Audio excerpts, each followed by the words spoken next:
And I call on Clare Adamson. Thank you, Presiding Officer, for letting me say a few words this evening, and also to my colleague Annie Wells for bringing this debate to the Chamber today.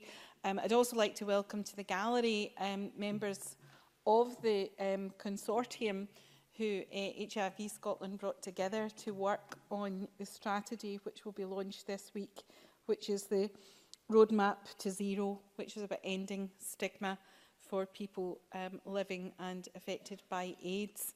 It's been a really wonderful debate to listen to this evening, and we've talked about AIDS and the challenges in different communities around the world, and the reason for AIDS being there in different communities, and recognising that it is a disease that is universal to us, and that so much progress has been made in identifying, in treatment, in testing, in all these areas. We've certainly come a long, long way from when I first knew about it as a young teenager, much like Patrick Harvey. I want to talk about how thankful I am about the content of the Roadmap to Zero. It is about stigma and HIV, but it's really a document that teaches about stigma in any areas, about some of the, anti-gay feelings, religious feelings, all the feelings that can come in to stigmatising people about certain areas. It really challenges those attitudes, and it challenges our belief systems about what we do, and I think that's such a powerful document. I really thank the consortium for building it in that area. The 5 areas that asks us to challenge ourselves is as individuals with our own feelings and knowledge, challenging us to become better educated about areas where there might be stigma. Our interpersonal relationships, challenging family and friends and partners in some of their attitudes.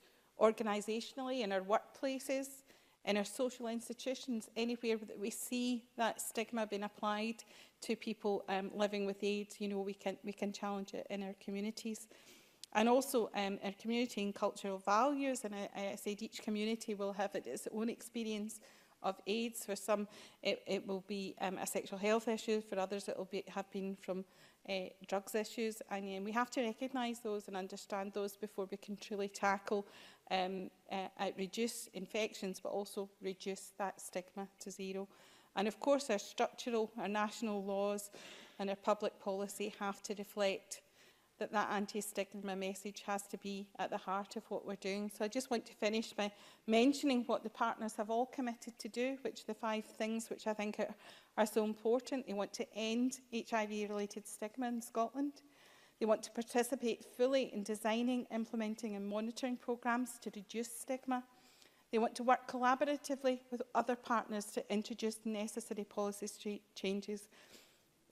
They want to strengthen meaningful involvement of people living with and affected by HIV, and they want to hold each other accountable for progress towards zero stigma goals.